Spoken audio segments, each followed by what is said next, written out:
Okay, so you're familiar with the map here. So once you're here and you have the cameras, you're going to have another tab here called cameras. If you just click on that, it's going to show you the cameras that you have. And what we're looking at right now is our NextTrack sales demo account. And these two individuals are actually employees of NextTrack that have cameras installed. And we can see here that Sybil is currently not driving, so the camera's not showing on, and then Lee Wilson is actively driving. So I'm just going to go ahead and click on Lee Wilson. And from here, you can kind of see everything about his camera. You can see the camera ID, who it's assigned to, um, how many channels are active, which is the inward and outward facing cameras, and the information on the usage here. You can request up to 80 videos per month or 40 sets of images. And basically, while you're on this page, you can even see things like a live view feed. So if you want, you can click on the view live feed to see what's going on right now. And once that pulls up, you can see here that it's going to show you the live view. So you can see the inward camera looking in at the driver and then the outward camera looking out the road. So that's how you look at a live snapshot. If you want to see something that's already happened, like say for instance, someone comes up to you and says, "Hey, I got into an accident yesterday around 3 p.m."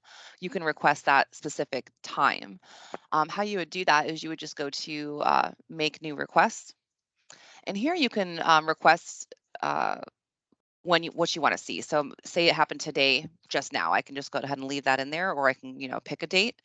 And then I can request either a 20-second video or a set of 10 images. If I choose to request the video, how that works is that's going to be a 20-second video, and how that works is it's 10 seconds before the incident and then 10 seconds after. And then once I hit request video, it goes into the queue, which is called the request library. And you can see here it is ready. So if I click on that, it's going to show, oh, that was an image one that I did. Let's go back.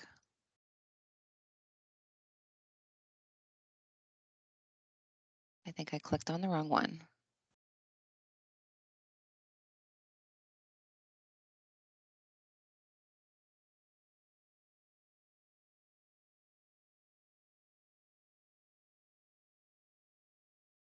Okay, let's go back and refresh the library.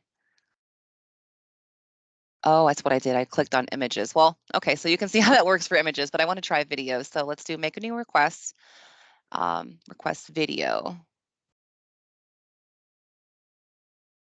All right, so I'll give that a minute here. There it goes. So you can see now that I've put that request in. It usually just takes a minute or two, and that will be ready. So I'll give that a second here. But you can see here I requested it, images 7 minutes ago. So if you want to see what the images look like, here's what they look like. There's image one.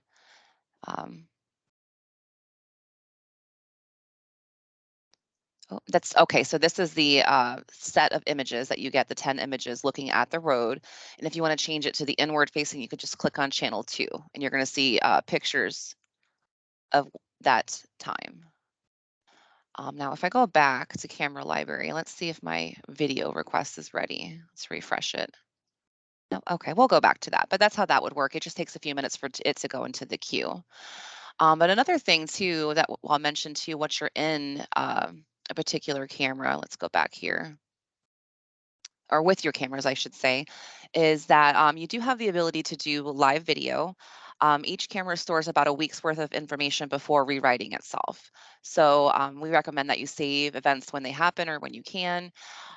They are backed up. So if you do need to get images or anything that's been written over, you can contact support, and they do have means of getting that for you. Also, you can get a bigger SD card if that's something that you'd like to do, but the ones that they come with approximately hold about 120 hours of footage before it starts to write over itself. Um, so basically, another thing I wanted to mention is while we're here in the camera area, is some of the things that you can set up with the camera. If you click on this, you can edit for all of the cameras, or if you want to just click on one, you can do it for just one individual camera. So if I go to camera settings, you can kind of see here all the settings for the camera. If you want the cameras to record audio, you can turn that on or off. in-cabin recording means that if you want the driver inside the cab to be recorded. Some companies don't want that at all, so it's up to you.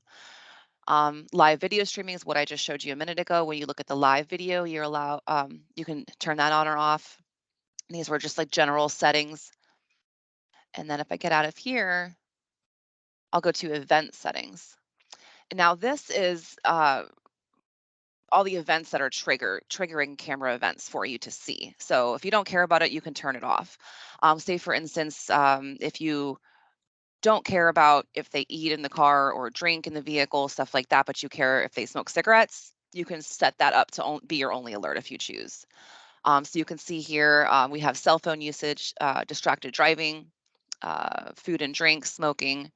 There's also movement ones. You can get acceleration, deceleration, tampering alerts, lens obstruction, things like that, speeding.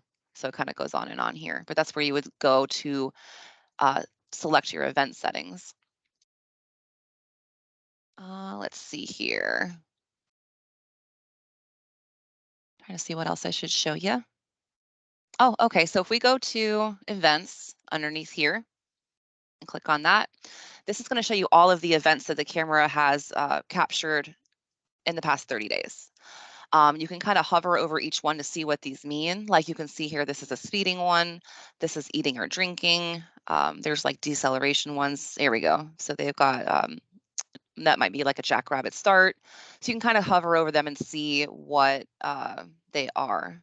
Now, if I click on this one, it looks like they were eating here. I'm going to click on that and it's going to show you that time. So you can see here, okay, so this is where it happened. Well, this is when it happened, I'm sorry, 12:15 here at this location. And it's going to show you that on the map. And then here's your video here. So if you hit play, you can go ahead and see that video. And if you do want pictures, you can request that here. So I'll go back to the next one.